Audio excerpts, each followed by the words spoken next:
Baseball season's underway. Bryant in the air, deep center, it will go! 2 for 2. You better get ready for a brand new day. Round trip travel for 2 on Southwest Airlines. Oh, baby! Give me that read again, Andre. Give me a read. 1,972 feet. That ball went to Kentucky. A 3-run homer for Bryant. They should call me, what do you say? But he has been remarkably consistent. Number 3! Full house time, baby! I don't want no stinking cycle. What a show. What a show. Well, what a show. That you can't put it much better than that.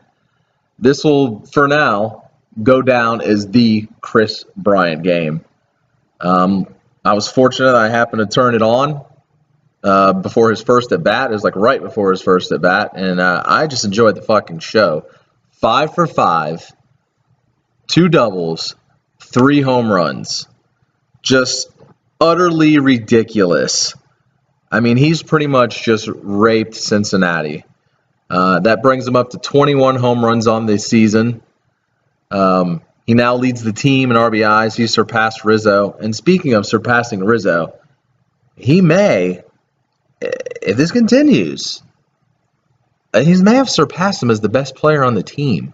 It's getting close. I'm not ready to just go ahead and name him as the best player on the Cubs team right now, just based on this one game, but a little bit more of a sample size to go, I'd say. But I'd say at this point, at worst, he's tied with Rizzo as the best player on this team. I mean, not just what he's done at the plate with, the 21 homers and, the 50, I think he has 57 RBIs, somewhere in that neighborhood. But he's played third, obviously. He's played left. He's played center. I think he's played right. He's played first. He's played all over the diamond, and he's played pretty well wherever he's gone. And, it was just a thing to watch, man. I mean, he is going from phenom to superstar. I mean, that's what's happening right before our eyes. He had 26 home runs last year to take home NL Rookie of the Year. He's only 5 short of that right now. We're not even at game 81. We're not at the true halfway mark, and he has 21. He very well could hit about 40 home runs if he keeps this up. I didn't see this kind of greatness coming. Everyone knew Bryant was going to be a great player. In 2013, he won the Collegiate Player of the Award. 2014, he won the Minor League Player of the Award. And, of course, last year, he won the Rookie of the Year award. But going forward, maybe not this year, but he could have MVP written all over him and maybe down the road. Harper's come back to the pack. You still have some other excellent players out there like Goldschmidt. But Bryant's put himself in the conversation. I wouldn't pick him as MVP right now, but he is in the conversation for National League MVP. I mean, just outstanding. And all 3 of his home runs, I'll just list them each one by distance. 403-foot shot, which was his last home run.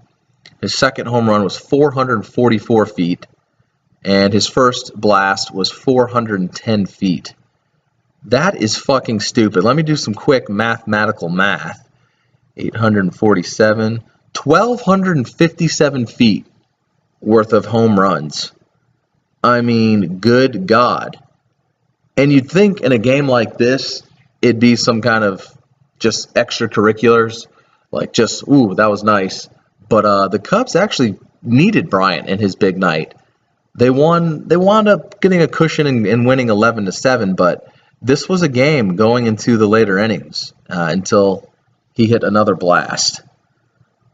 I mean, holy fucking shit. Not to mention, hey, not for nothing, but it's a good-looking man.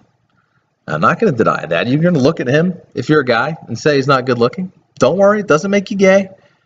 Doesn't mean you were at Pulse, hiding under some bathroom stall or something. No, that's, not that there's anything wrong with that. Seinfeld would say. But man, I mean, Jesus Christ, like, does this guy just trip and fall in a pussy on accident? Is that what happens? Just walks outside, just falls over, lands in it? I mean, he's got the looks, he's got the personality, he's hitting 3 bombs in one game. Well, in actuality, he does actually have a fiance, I believe. But you get what I'm saying. The guy's an absolute stud all around. I mean, if you think I'm touching myself right now, well, you might be right. You just might be. I'm trying not to get too excited, but yeah, I just can't say enough about the game. I'm glad the Cubs won. Let's move it to the team aspect of last night. They needed to start this week out with a win. I mean, you can't spell a week without W, right? So they needed to get that W, and they got it, because last week they won 1 game. They went 1-6 last week. Not that this was a do-or-die game, but it's just nice to see them get back on the winning side of things. You know, you have the talking heads already falling off the bandwagon a little bit. And you know what? Fuck them. Don't need them.